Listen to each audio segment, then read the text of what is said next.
안녕하세요. 서울에서 작은 학원을 운영하고 있는 30대 여성입니다. 입시 전문은 아니라서 학생 수가 많지는 않은데 그래도 입소문이 나서 저 하나 먹고 사는데 크게 문제는 없네요. 친정 부모님은 그러지 말고 지금이라도 하고 싶은 공부가 있으면 외국에 나가는 게 어떻겠냐 하시지만 그러고 싶은 마음도 크지 않고요.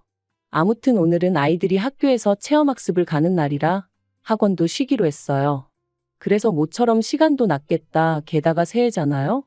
그래서 겸사겸사 지난 일은 털고 간다는 마음으로 제 과거 이야기를 해볼까 합니다. 가벼운 마음으로 들어주세요.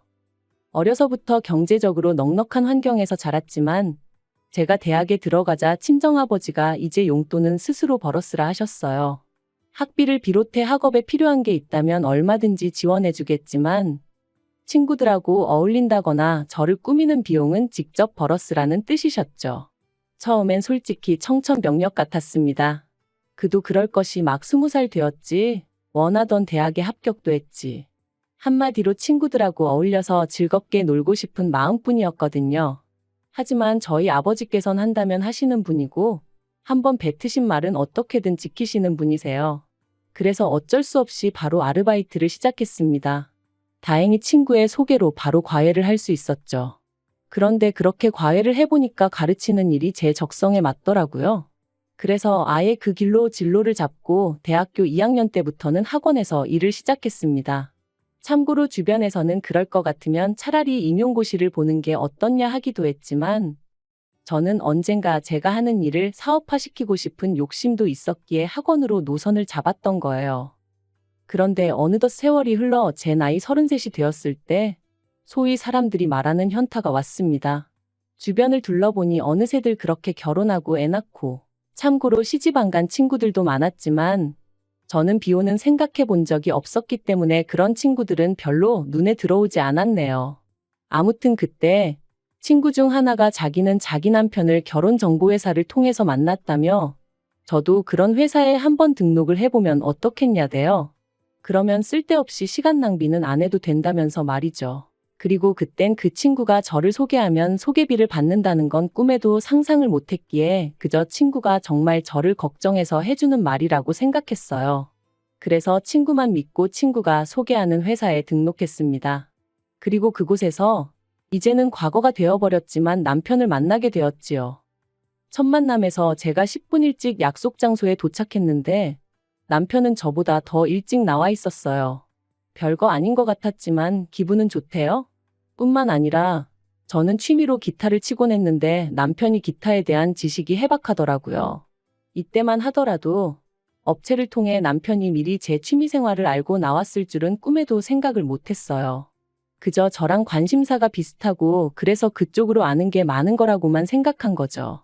아무튼 덕분에 식사하는 내내 대화가 끊이질 않았으니. 그리고 그날의 호감이 만남으로 이어져 저희는 결혼까지 약속하게 되었습니다. 그런데 결혼식까지 딱 2주를 남겨놓은 시점에서 남편이 미안하다며 충격적인 이야기를 꺼냈어요. 그건 바로 남편이 저와 상의도 없이 주식을 해서 결혼자금으로 준비해놨던 1억을 전부 날렸다는 거였죠.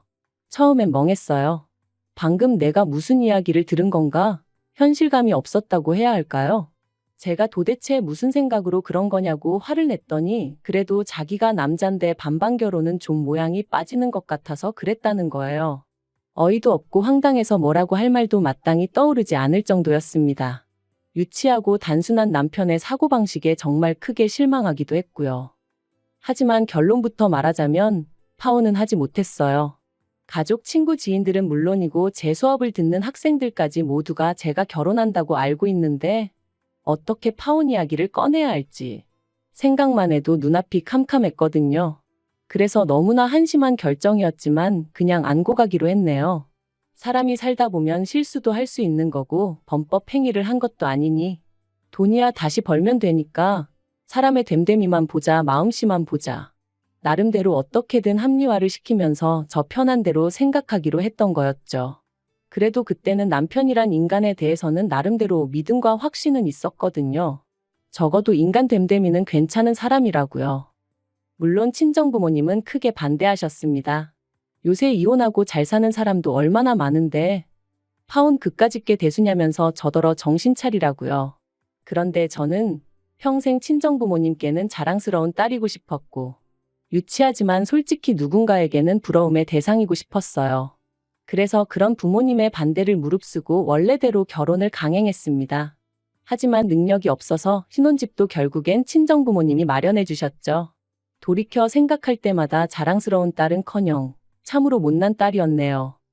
그리고 이후로 한동안은 그래도 나쁘지 않은 결혼 생활이었습니다. 종종 생각지도 못한 남편의 모습에 놀라는 일도 있었고, 연애 때와는 달리 부딪히는 일도 종종 있었지만 이 모든 게 서로에게 맞춰가는 과정이라 여겼죠. 하지만 결혼한 지 2년째 되던 해 친정아버지께서 쓰러지시면서 제 일상도 제 믿음도 전부 다 순식간에 무너지기 시작했네요. 사장실에 쓰러져 있던 친정아버지를 직원이 발견해 병원으로 옮겼고 여러 가지 검사가 이루어졌습니다. 그리고 그 검사 과정에서 쓰러지신 이유는 단순히 과로 때문으로 밝혀졌지만 진짜 문제는 친정아버지가 위암이셨다는 거였죠. 거기다 암의 위치와 상태가 안 좋아서 다른 장기로 전이 가능성이 높으셨기에 흔히들 생각하는 복강경 수술이 아니라 개복 수술로 위절제까지 하셔야 됐고요. 그런데 이런 상황에서 남편이 보여준 반응은 황당하기 짝이 없었어요. 기껏 한다는 소리가 오해하지 말라면서 그럼 자기 부모님이 투자하신 5천만 원은 어떻게 되는 거냐고 물었으니까요. 남편과 결혼할 때부터 시부모님께서 저희 친정부모님이 하시는 사업에 투자를 하고 싶다며 큰 관심을 보이셨습니다. 하지만 아무래도 사업이라는 게 돈이 오가는 일이다 보니 친정부모님은 그럴 생각이 전혀 없으신 눈치셨어요. 그랬더니 저희가 결혼한 지 1년쯤 돼가던 무렵부터 시부모님이 서운하네 어쩌네 하시며 또다시 투자 이야기를 꺼내시는 거예요.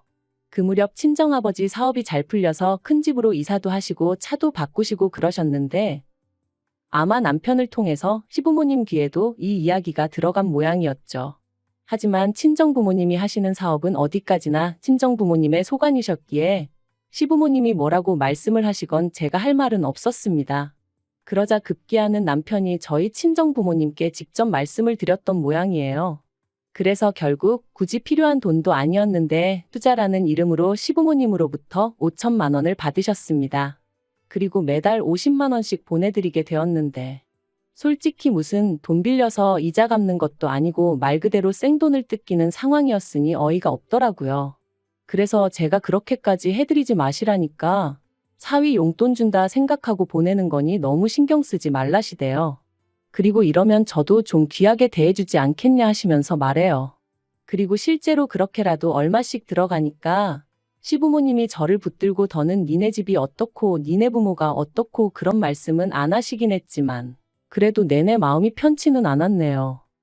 그런데 친정아버지가 위암 판정을 받고 나니 남편이란 작자가 대뜸 그럼 자기 부모님이 투자하신 5천만 원은 어떻게 되는 거냐며 사람을 들들 볶기 시작했습니다. 제가 친정아버지한테 말씀드려서 돌려준다니까 누가 돌려받자는 거냐면서 그래도 50만 원씩 들어오다 안 들어오면 시부모님이 당황해 하실 것 같다. 그래놓고 또 다음 날은 그래도 불안하니 돌려달라. 하루에도 몇 번씩 변덕이 죽을 듯하면서 사람 성질을 건드는데 정말 죽겠더라고요. 하지만 더 열받았던 건 그런 와중에 또 기어이 지난번과 마찬가지로 저 몰래 친정부모님을 찾아가 저한테 했던 것처럼 돈 타령을 했던 모양이에요. 황당한 건 친정아버지가 편찮으시게 되셔서 투자가 진행되지 못하는 거니까 1년치 이윤을 미리 더해달라며 총 5,500만 원으로 돌려달라고 했다나요? 남편과 시부모님의 경우 없고 되먹지 못한 셈법에 친정아버지가 정말 이골이 나더라며 그날 오후에 바로 계좌로 5천만 원만 보내주셨다 들었습니다. 그리고는 두 번 다시 투자니 뭐니 말도 꺼내지 말라 하셨다는 거예요. 한편 친정아버지의 병세는 눈에 띄게 호전되고 있었지만 아버지는 느끼신 바가 많으신 듯 했어요. 친정어머니가 하루아침에 혼자 될 수도 있다는 그런 걱정도 하게 되신 듯 했고요. 그러더니 하루는 저를 불러 하시는 말씀이 사업을 정리하고 싶으시다대요. 사실 마음 같아선 저에게 물려주고 싶지만 저는 아버지 사업에는 영 흥미가 없고 제가 하고 있던 일을 워낙 좋아하는 게 눈에 보이니 어쩌겠냐 하시면서요. 그리고는 앞으로는 어머니랑 전국 방방곡곡 산 좋고 물 좋다는 데 여행 다니며 좋은 거 먹고 재밌게 살고 싶으시다는데 그걸 어느 자식이 반대하겠어요? 제가 정말 잘 생각하셨다고 그렇게 하시라고 했습니다. 그랬더니 친정아버지께서 그렇게 되면 너한테 재산 많이 못 물려줄지도 모르는데 괜찮냐 물으시는 거예요. 깜짝 놀란 제가 한 푼도 안 물려주셔도 된다고. 이만큼 키워주시고 뒷바라지 해주신 것만으로도 너무 감사하니까 그런 말씀 마시라 했습니다.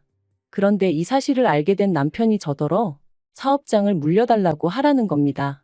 제가 싫으면 자기가 이어받겠다고 그리고 저희 친정부모님 돌아가실 때까지 자기가 극진히 부양하겠다면서 말이죠. 솔직히 그런 남편의 말에 100% 신뢰가 갔던 것은 아니에요. 연애 때만 하더라도 성실한 사람인 줄 알았는데 막상 결혼하고 옆에서 지켜보니 이리 뺀질 저리 뺀질. 눈에 보이는 수를 쓰는 게 하루 이틀이 아니었고 집에서 새는 바가지가 바뀌라고 괜찮을 리 없었죠.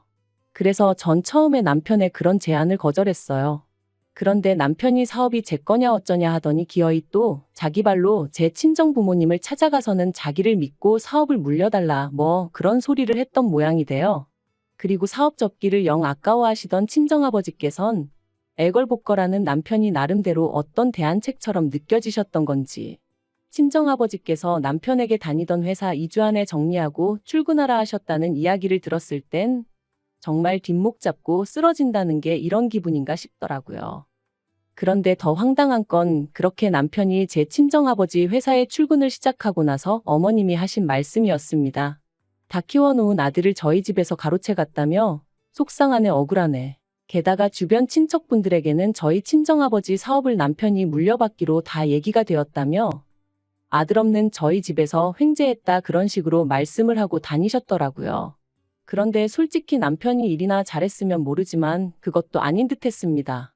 친정아버지께서 저더러 너는 네 남편이랑 얘기하다 보면 속 안 터지냐 하시는데 그 한 문장에서 정말 많은 게 느껴졌을 정도니까요. 그래서 제가 왜 그러시냐, 무슨 일이라도 있었냐니까. 일을 시키면 배워서 할 생각은 안 하고 어떻게든 요령 피울 궁리만 한답니다. 그래서 누가 뭐라고 좀 하면 남자가 돼가지고는 텃세를 부리네 어쩌네 하면서 꽁에 있고 직원들이 사장사위가 벼슬이냐 그 비위도 맞춰야 하냐며 원성이 자자하다대요. 그리고 그날 밤 퇴근한 남편을 붙들고 회사 생활은 어떠냐 했습니다. 그러니까 기다렸다는 듯이 뭐 자기가 이렇게 지켜보니까 회사 돌아가는 방식의 문제가 한두 가지가 아니라는 거예요.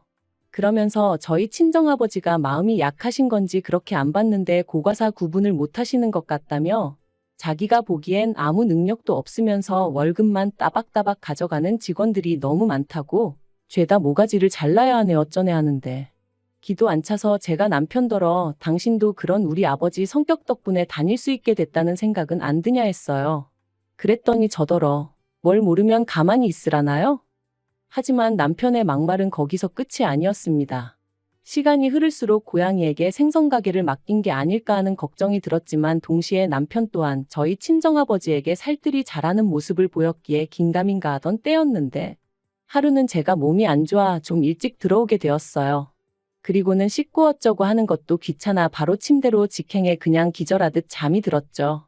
그런데 얼마나 시간이 흘렀는지 현관 도어락 열리는 소리와 함께 남편의 말소리가 들려왔습니다.